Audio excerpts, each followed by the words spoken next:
Welcome to Storytime Live. I'm Dr. Jennifer Bird, and I am reading through biblical passages that have to do with sex, the relationship we call marriage, and stories that narrate some sort of physical harm involving intimate body parts. Yay! I'm doing all this because it relates to the book I have coming out in a couple months now. And I we'll discuss more about that in a minute. But for now, we're going to wrap up the book of Joshua, and we have a couple other kind of hodgepodge stories to throw in the mix as well. So let's go ahead and get started.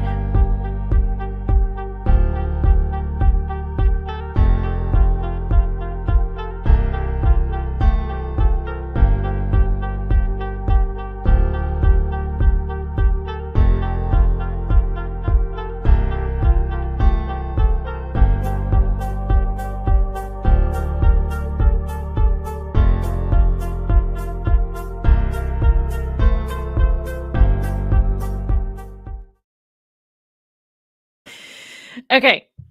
I should probably find some other music for that, but it's kind of fun to I don't know, I like that little intro. So works for me. It's good stuff. So I am grateful that someone pointed out there was a story in the book of Numbers that I overlooked. And as I was going back trying to find the reference that they made, I saw one random reference in the book of Deuteronomy that I thought I would read and just to highlight and point out what's going on there.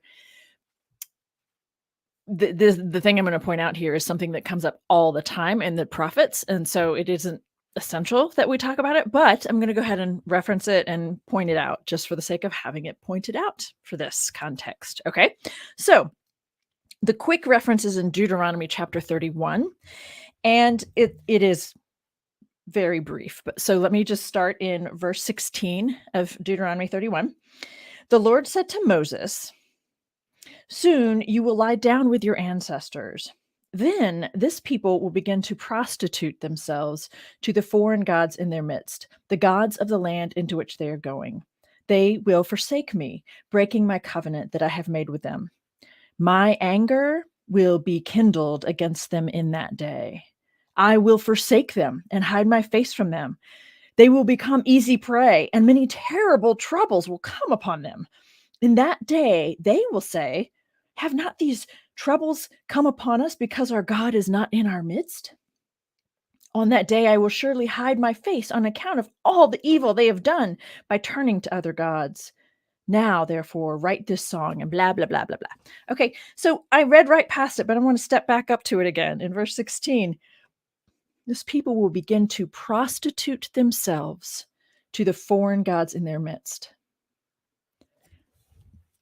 So that is the one time I saw that referenced, I think, that phrasing referenced in Deuteronomy, that the idea of referring to people worshiping a different God through a sexualized framework.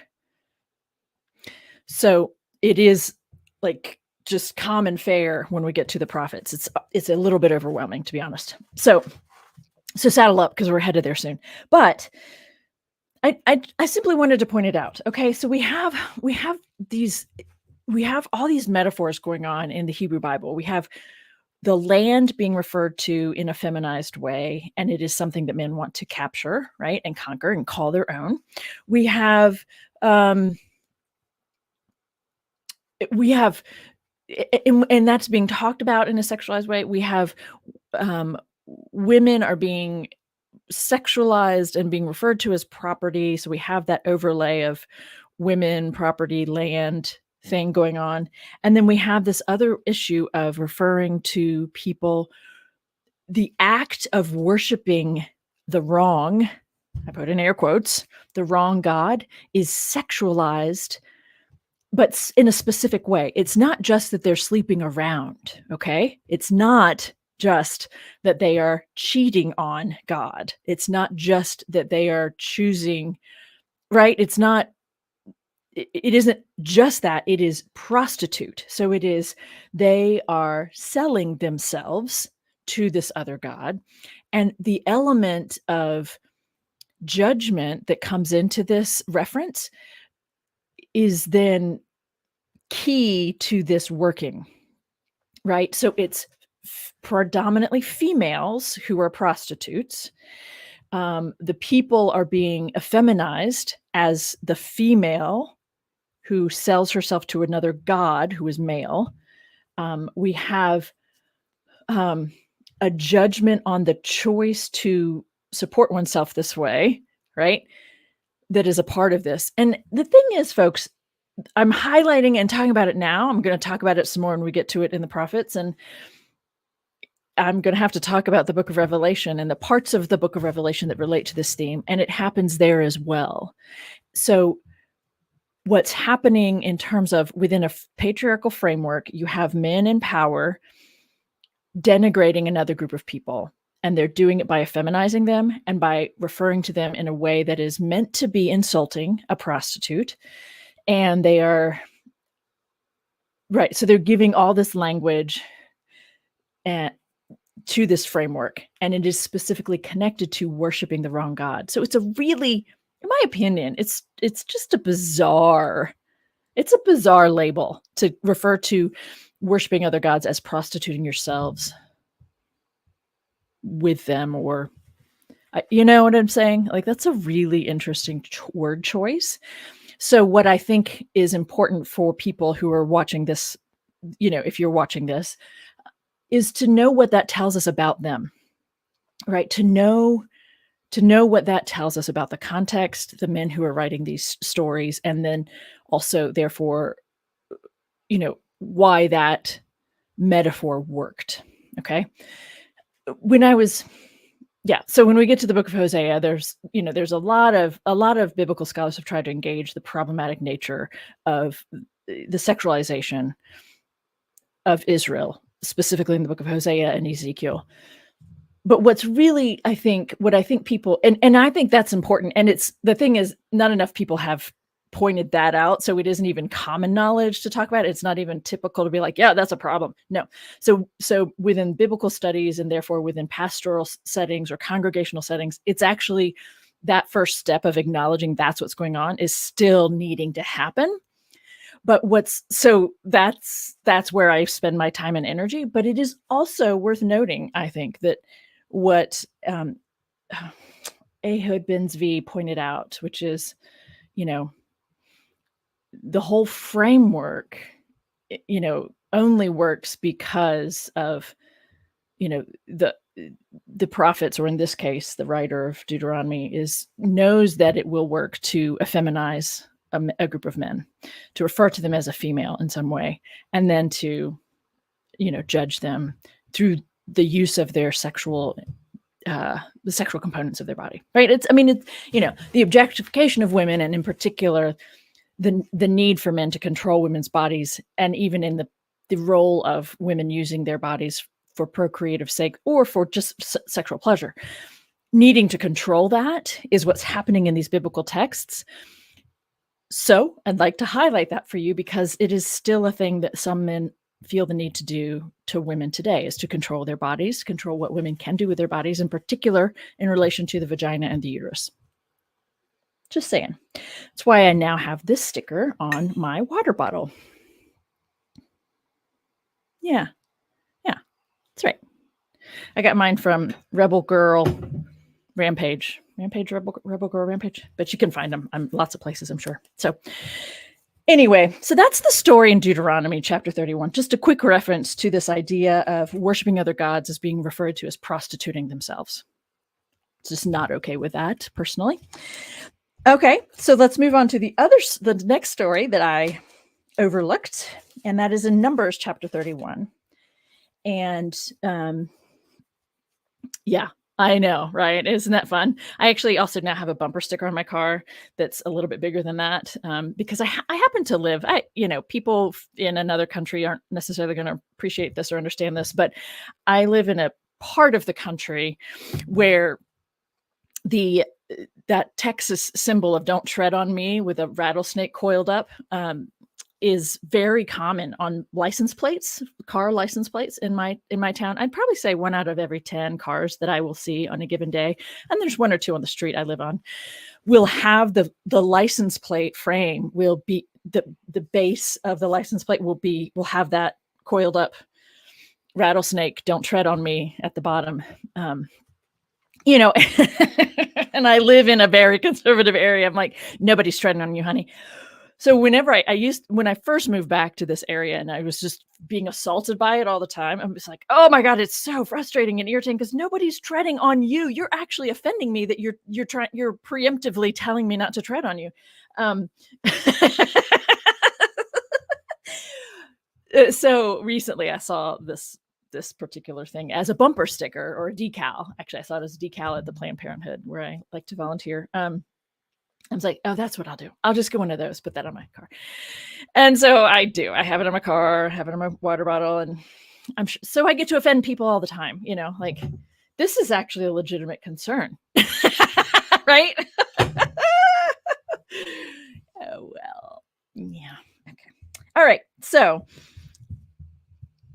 oh, Cheryl's here. That's nice, Dr. Cheryl. Thank you for showing up. It's nice to see you. Thank you, Miss Seaside Hillwit. I'm not going to put that on the screen, but because I want to, it might actually get me in trouble. But I do hope that you all watch with the comments rolling. I have a setting so that you all should be able to, for those who are watching this later, you should be able to see the comments. I think you have to check a box or something to be able to do that. But I hope you're doing that because there's some really fun chatter that takes place in the chats for these story times. So there's a segment of the book in Numbers chapter 31 that I overlooked, and so we're going to go back and capture that, and then we're going to read a couple stories from Joshua, and that will be today's the rest of today's story time. I know, Kamini. Yes, now I am treading on them because I'm pointing something out, right? Okay. Let me find where the important part of this starts, because the whole chapter, I don't think we need to read the whole chapter. Oh, no, we kind of do. Okay. So it's kind of a true story time. I'm not just going to read a little segment here. So, okay, chapter 31 of Numbers. Genesis, Exodus, Leviticus, Numbers, Deuteronomy. Yeah, so we haven't quite, okay. They're still they're still wandering in the desert in this part of the story, right? Okay, so chapter 31. The Lord spoke to Moses saying, avenge the Israelites on the Midianites. Afterward, you shall be gathered to your people. Lord talking to Moses about this. Okay, so Moses said to the people, arm some of your number for the war so that they may go against Midian to execute the Lord's vengeance on Midian. We could be having a whole separate conversation about the Lord's vengeance being delivered onto people, but we're not going to go there today. You all can in the chat, but I'm going to keep focused on sex, marriage, and physical harm involving intimate body parts. You shall send 1,000 from each of the tribes of Israel to the war. So 12,000 people. So out of the thousands of Israel, 1,000 from each tribe were conscripted, 12,000 armed for battle. Moses sent them to the war, 1,000 from each tribe, in case you missed it from the last verse, along with Phinehas, son of Eleazar, the priest. A few chapters back in Numbers 25 is where Phinehas hits the scene and he, impales a couple because they are interracial. Which in this context is a problem because she will lead him to worship the wrong gods, but it's still an interracial couple. It's worth pointing out. Okay. So that's why they reference Phinehas, because he is quite zealous, right, for keeping the righteousness of God intact. Right. So along with Phinehas, son of Eleazar, the priest, with the vessels of the sanctuary and the trumpets for sounding the alarm in his hand. They did battle against Midian, as the Lord had commanded Moses, and killed every male. Of course they did. I mean, it's just so funny. Of course, well, how convenient. They killed the kings of Midian, Evi, Rechem, Zur, Hur, and Reba, the 5 kings of Midian, in addition to others who were slain by them. And they also killed Balaam, son of Beor, with a sword. The Israelites took the women of Midian and their little ones captive. And they took all their cattle, their flocks, and all their goods as booty, all their towns where they had settled, and all their encampments they burned. But they took all the spoil and all the booty, both people and animals. Then they brought the captives and the booty and the spoil to Moses, to Eleazar the priest, and to the congregation of the Israelites. at the camp on the plains of Moab by the Jordan at Jericho.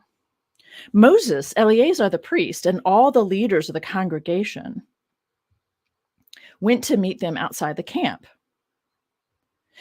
Moses became angry with the officers of the army, the commanders of thousands and the commanders of hundreds who had come from service in the war. Moses said to them, "Have you allowed all the women to live?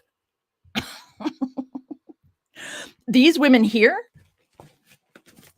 over here, on Balaam's advice, made the Israelites act treacherously against the Lord in the affair of Peor, so that the plague came among the congregation of the Lord. Now, therefore, kill every male among the little ones, and kill every woman who has known a man by sleeping with him. But all the young girls who have not known a man by sleeping with him, keep alive for yourselves." It's just creepy to read. "Camp outside the camp 7 days. Whoever of you has killed any person or touched a corpse, purify yourselves and your captives on the 3rd and the 7th day. You shall purify every garment, every article of skin, everything made of goat's hair, and every article of wood." I mean, we just kind of kept going about this, right? It was this reference to keeping some women alive and killing the others. And so we have a quick reference again below, but it's not the focus even of the story, right? That these women are either kept alive because no male has defiled her yet, according to their language, or they're killed, right? So we're going to keep reading a little bit farther just to cover the rest of that reference, but it's not fun for me. I just want to be very clear about that. Eleazar the priest said to the troops who had gone to battle, "This is the statute of the law that the Lord has commanded Moses. Gold, silver, bronze, iron, tin, and lead, everything that can withstand fire shall be passed through fire, and it shall be clean. Nevertheless, it shall also be purified with the water for purification, and whatever cannot withstand fire shall be passed through the water. You must wash your clothes on the 7th day, and you shall be clean. Afterward, you may come into the camp." The Lord spoke to Moses, saying, "You and Eleazar the priest and the heads of the ancestral houses of the congregation make an inventory of the booty captured, both human and animal." Isn't that lovely to refer to humans as booty? And we're just making an inventory of these humans, right? Just alongside the animals, Divide the booty into 2 parts between the warriors who went out to battle and all the congregation. From the share of the warriors who went out to battle, set aside as tribute for the Lord 1 item out of every 500, whether persons, oxen, donkeys, sheep, or goats. Take it from their half and give it to Eleazar the priest as an offering to the Lord. But from the Israelites' half, you shall take 1 out of every 50, whether persons, oxen, donkeys, sheep, or goats, all the animals, and give them to the Levites who have charge of the tabernacle of the Lord. And we just go through all these numbers. I mean, it's just numbers and numbers and numbers and all this, right? So let me just read a little bit of that. Then Moses and Eleazar the priest did as the Lord had commanded Moses. The booty remaining from the spoil that the troops had taken totaled 675,000 sheep, 72,000 oxen, 61,000 donkeys, and 32,000 persons in all, women who had not known a man by sleeping with him. The half share, the portion of those who had gone out to war, was in number 3. And we just get all the numbers all over again. The women aren't mentioned this time. We get the numbers all over again. Women aren't mentioned. We get all these different officers and this and that and this and that. And that's it. We have those 2 references to the women who led everybody astray. The issue at at Peor.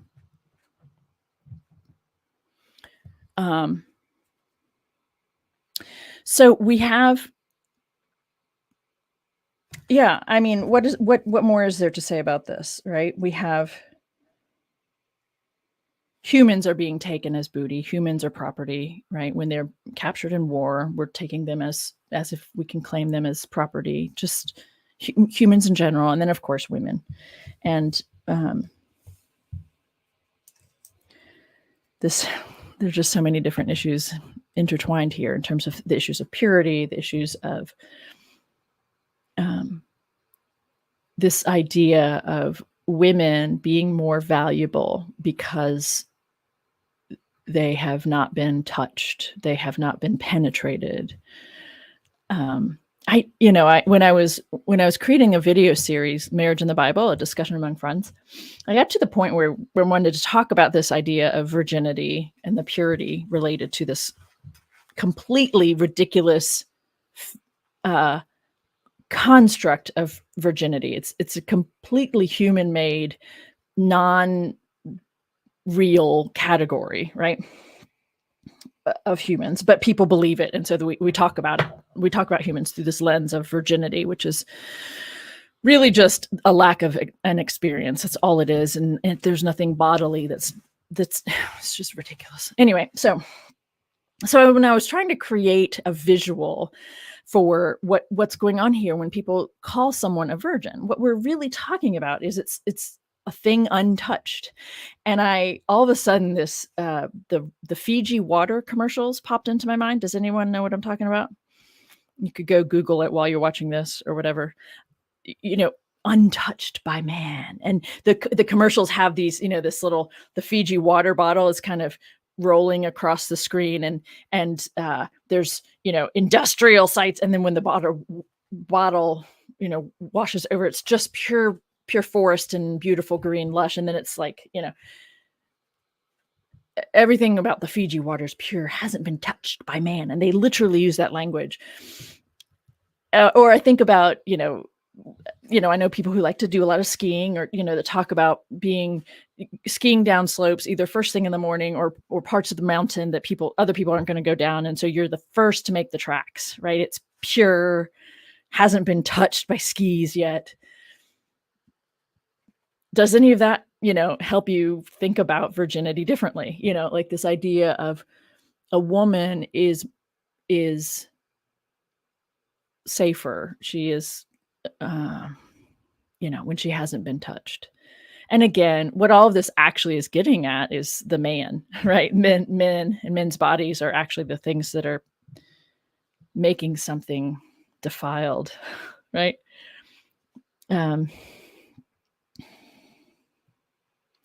I'm seeing a question by Tux TV question by virgin and livestock. These are two different things. Those are two different things.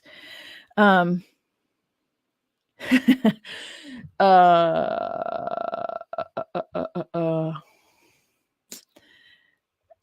not sure. Livestock, yes, and livestock, it doesn't matter if livestock have been bred or not. That's a whole different category. But the point, I think, I'm misunderstanding your point. But men were men and the sheep are nervous. That's hilarious. Oh my gosh. Yeah, no, not trying to talk about whether or not the livestock have been penetrated by men, but women are listed in the property and are relevant to the story or worth keeping alive because they haven't been penetrated by a man's penis yet. I mean, just to be very literal and practical and direct, right? All the language in the biblical context that talks about purity or women defiling themselves by, or women have become defiled because they've had sex with someone. Like, it's just the most ridiculous thing. And I get really overwhelmed by it because I read it a lot and I try to engage it a lot. And it's just so funny because even this category of virginity is all about a man. It's all about whether or not a man has been with a particular body. Even the virginity label that is placed upon a woman in this biblical context, virgin is a female. It's by default, a virgin is a female. So if you want to talk about male virgins, you have to qualify it with a male, right? So even this category of human that is called a virgin, which is about a female, which is a female, that category itself is still all about men. And whether or not a man has been with and penetrated this female body, right? I mean, talk about property or objectifying females or objectifying bodies. I mean, it doesn't get any more basic than that.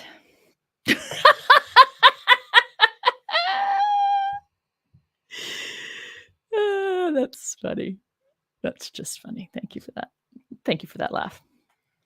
Okay.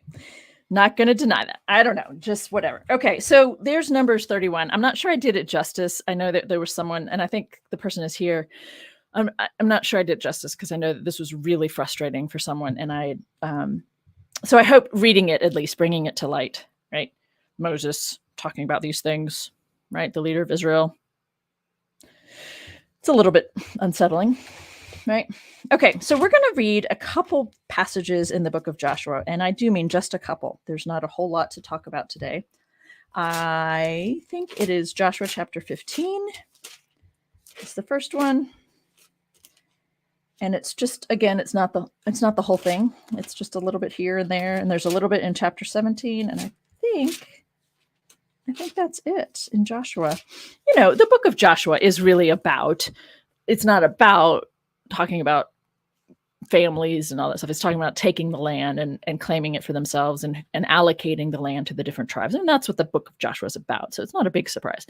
But we did talk about Rahab on Tuesday, and that was very short but very fun. It was fun for me, at least, because I, the more I think about it, the more this is the opening story in the book of Joshua, is to refer to a sex worker or madam, and she's central, right? Of course, she becomes consumed by the narrative, the biblical narrative, and is taken into the Israelite people, and that makes it all okay and safe or whatever. But still, we have a sex worker who's being relied upon. She is central to the story. Love that. Just think it's fascinating. Okay, so that was if you didn't catch it, that was a fun, quick little story time on Tuesday from the front seat of my car again. Little throwback to first or second week of June. Okay, so here we are in the book of Joshua, and I'm over in chapter 15. So, right, the beginning of Joshua, we have this whole narrative of the Lord has now passed along the authority that was given to Moses is now given to Joshua, and we have stories we have to demonstrate that at the beginning. So there's this whole thing around the story of conquering Jericho miraculously, and then there's also a symbolic kind of passing through parted waters, just like Moses led the people through the Red Sea. Joshua leads the people through the Jordan River that is parted miraculously. Okay, and so we have all these parallels to show that what was with Moses is now with Joshua.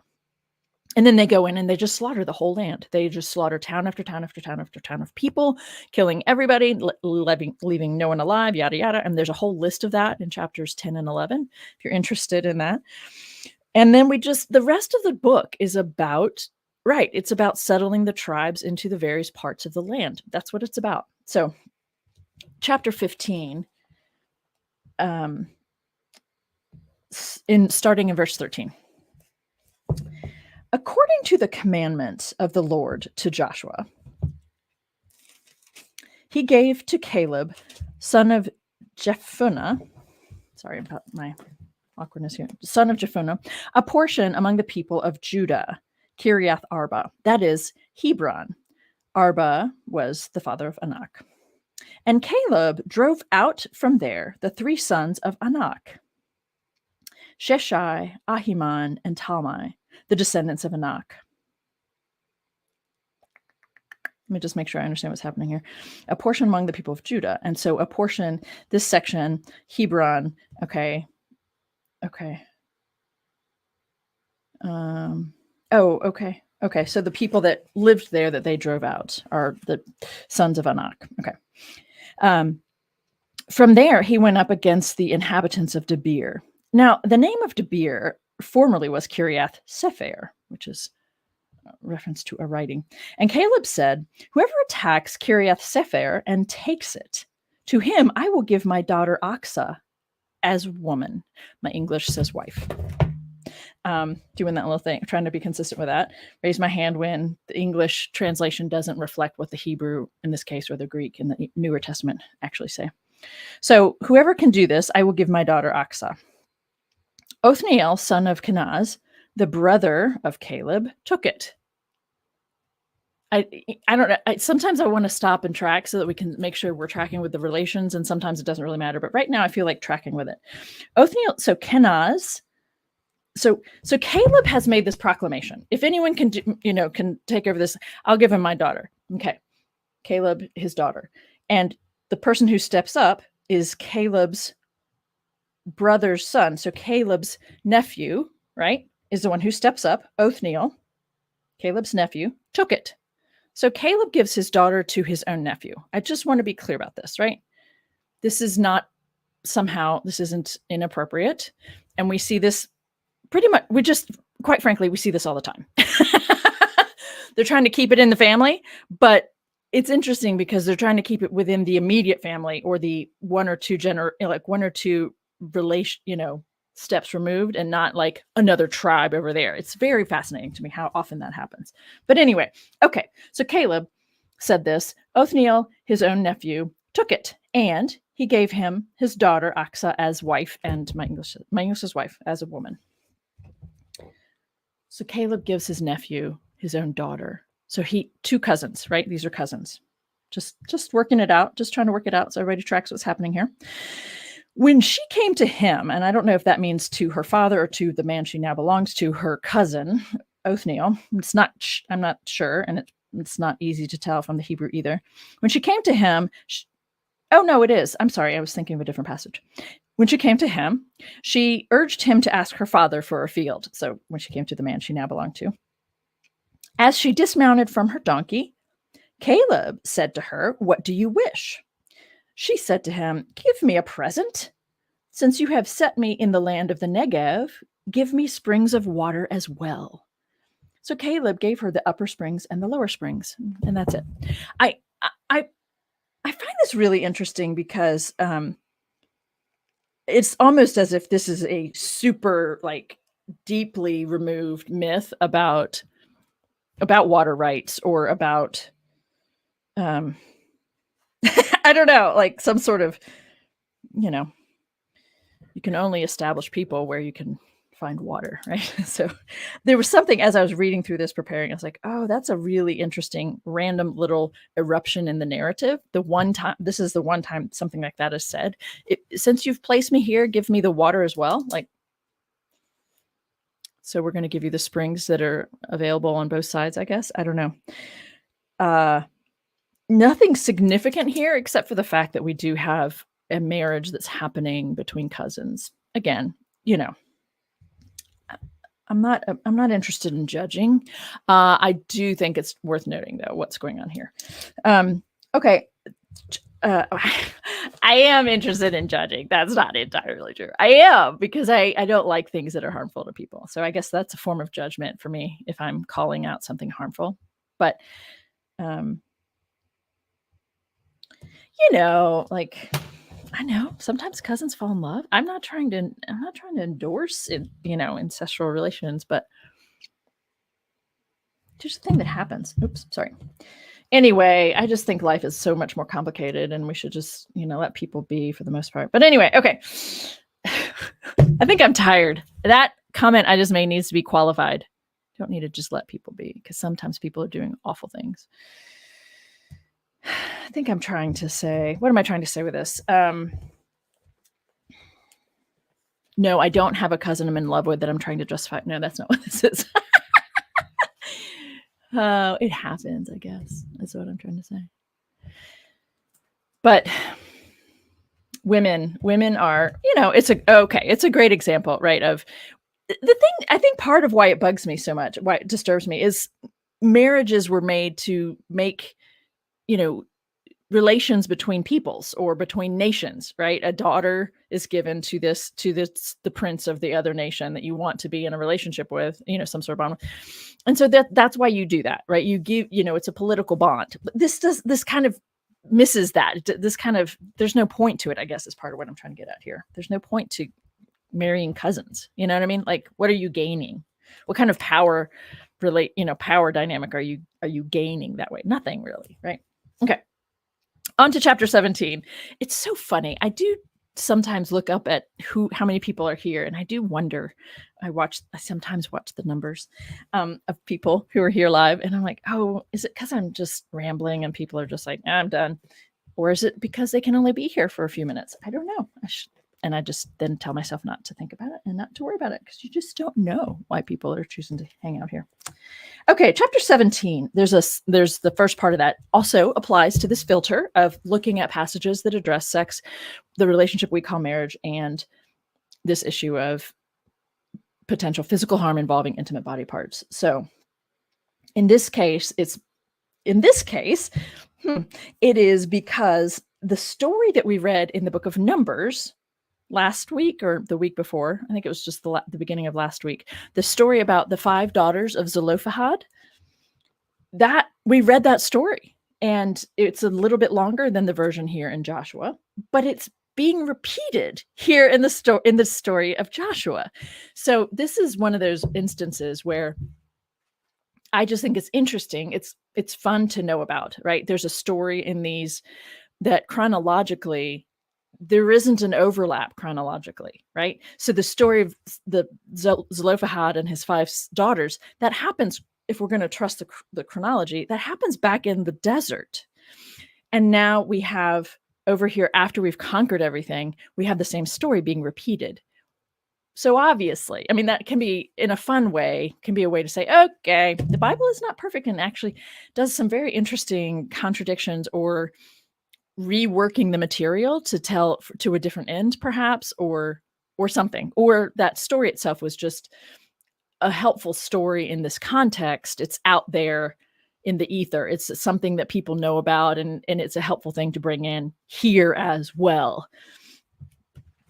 And so this can be a way to help someone consider reframing for themselves this idea or belief that the Bible's perfect and consistent, because it just isn't, right? It just isn't. Okay.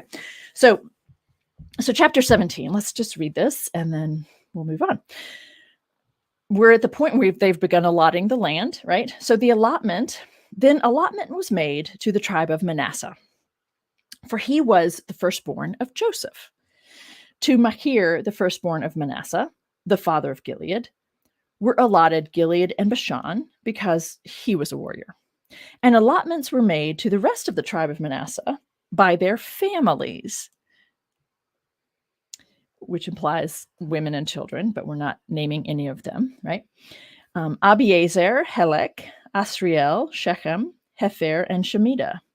These were the male descendants of Manasseh, son of Joseph, by their families. I'm commenting and smiling about the language by their families, because that is different from what we saw when they talked about tribes, counting the tribes, It's just different. That's okay. Now Zelophehad, son of Hefer, son of Gilead, son of Machir, son of Manasseh, had no sons, but only daughters. And these are the names of his daughters: Mahlah, Noah, Hoglah, Milcah, and Tirzah. I didn't think to compare the list if they actually, I think that's pretty similar, if it's not exactly the same. They came before the priest Eleazar and Joshua, son of Nun, and the leaders, and said, "The Lord commanded Moses to give us an inheritance along with our male kin."